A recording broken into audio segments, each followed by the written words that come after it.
Dinesh, were all these domestic terrorist concerns over the summer when American cities were burning?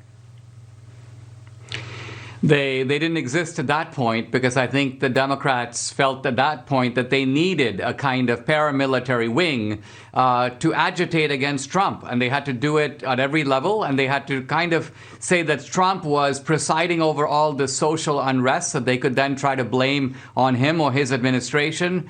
Now, I think what's remarkable about this hearing today is the Democrats completely changed their narrative. So they had this whole big narrative going right after January 6th, and that narrative has completely collapsed. There was no insurrection. There was no coup. As you mentioned, the only shot fired in the Capitol on January 6th was a shot fired by a policeman into Ashley Babbitt's neck. They tried very hard. The New York Times was the chief culprit in making up this story about Brian Sicknick. Now, they knew that this story was a lie from the beginning. And the reason is that there's plenty of video of what was happening all over the Capitol. And yet you'll notice there never was any video of Brian Sicknick being hit on the head with a fire extinguisher. The New York Times made that up, attributed to unnamed sources, and never published a correction. They just later went, well, the story's been updated because there have been new facts that have come in. The truth of it is they tried to construct a false narrative, and now that that false narrative has imploded, they're moving to the, let's call it the white supremacy narrative, which is equally bogus. Well, Senator Klobuchar said this about the National Guard troops at the Capitol, Dinesh. The use of the National Guard. We know after 9/11, the National Guard helped for quite a while. We also know that we have to have a plan going forward, as well as consider what happens when we need a greater number of National Guard in a crisis. Dinesh, she thinks they may need more.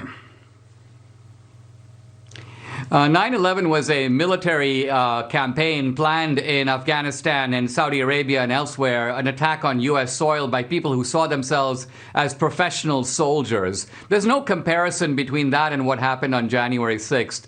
So what's going on here, you know, I just read and I had to kind of chuckle a little bit because hundreds of congressional members and staff are apparently in therapy over the events of January 6th. They're literally in counseling, even though not a single one of them apparently was harmed.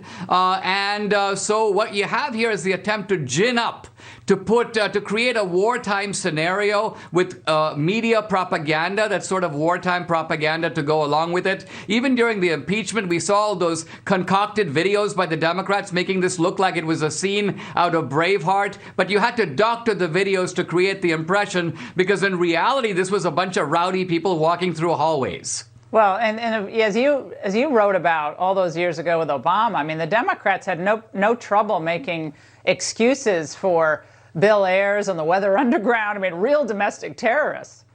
But now it's everyone who went to a MAGA rally ever is tacitly approving of a Capitol riot or of domestic terrorism.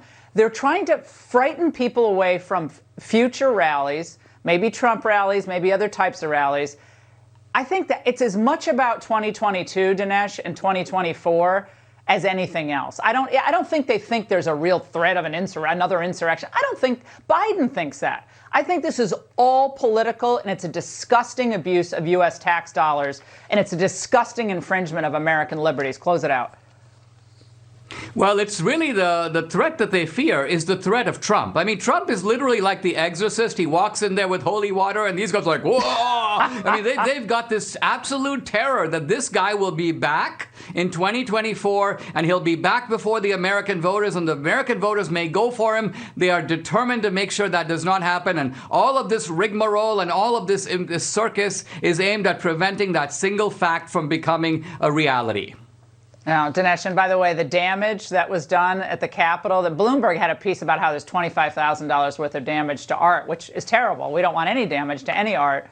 But, my God, Minnesota, there was $25,000 damage to one corner of a... And then look at this. Damage, anti-police riots over the summer, $1 billion to $2 billion, 2,037 officers injured, 30 deaths.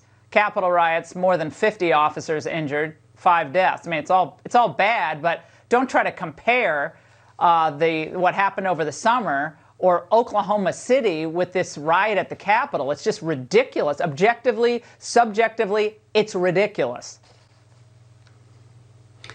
Absolutely. Merrick Garland tried to basically say that the January 6th event was worse because, you know, this was all going on at the time, whereas the nighttime riots of Antifa are no big deal because they're only property damage. Yeah, they're nighttime. It's a difference between nocturnal or during the day. Dinesh, thank you so much. Great to see you.